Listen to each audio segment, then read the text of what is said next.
ഭ്രാന്തിയായി ഒരു മത്സരിച്ചാണ് ആ ഉണ്ണിയൊക്കെ തന്നെ പുഞ്ചിരി കൊണ്ട് മയക്കി അവിടെ താമസിച്ചോട്ടെ എന്നൊരു കാര്യം ആ കൃഷ്ണനോട് പറഞ്ഞേക്കൂ. ഉദ്ധവനോടൊക്കെ അവര് പറയുന്നുണ്ട്.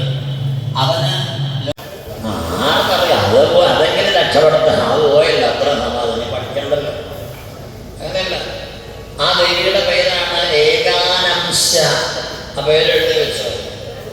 ഭഗവാന്റെ സഹോദരിയായി ജനിച്ച ദേവിയുടെ പേരാണെന്ത്?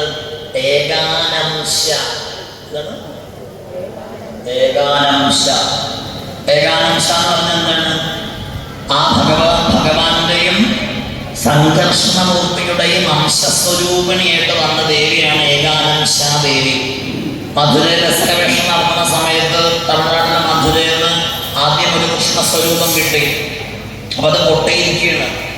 അപ്പൊ നടുവിൽ എന്തൊരു പീഠം പോലെ തോന്നി. വീണ്ടും എക്സ്കവേറ്റ് ചെയ്തു. അപ്പൊ സംഘർഷണമൂർത്തിയുടെ സ്വരൂപം കിട്ടി. അപ്പൊ അവർക്ക് മനസ്സിലായില്ല നടുവിൽ വേറെ എന്തോ ഉണ്ട്. അങ്ങനെ എക്സ്കവേഷൻ വീണ്ടും വന്നപ്പോഴാണ് നടുവിൽ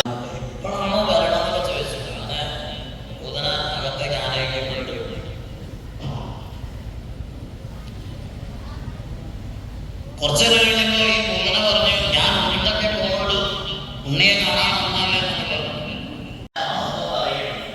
എല്ലാ ദിവസവും പറയാറുണ്ട് ചോറ് ചവിട്ടരുത്, ചോറ് ചവിട്ടരുത്, ഊണ് കഴിക്കുന്നത് കളയുന്നത്, ചോറിന്റെ അളവ് നോക്കി വെക്കണം. അളവ് നോക്കി വെക്കണം. നമ്മുടെ വീട്ടിലാണെങ്കിൽ ചോറ് കളയുന്നെങ്കിലോ നമ്മുടെ ആളുകളൊക്കെ പറയും പഴയ സംഘാടകരൊക്കെ അപ്പൊ അവർക്ക് പുതിയ സംഘാടകർ ഇഷ്ടം ഉണ്ടാവില്ല. അവര് പറയും പഴുത്ത ആളുകളല്ലേ, അവരൊക്കെ പുതിയ ആളുകളല്ലേ. ഞാനും ആ ഗോപാലന്മാര് ഇരുന്ന 94 കാലഘട്ടത്തില് ഭഗവാൻ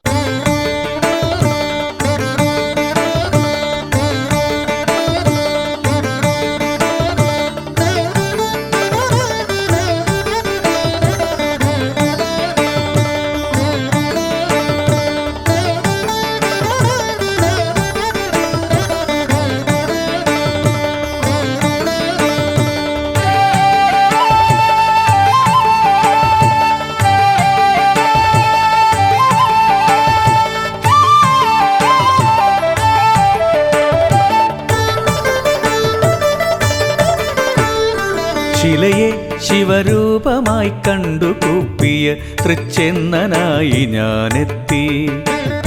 ശിലയെ ശിവരൂപമായി കണ്ടു കൂപ്പിയ തൃച്ചെന്നനായി ഞാനെത്തി.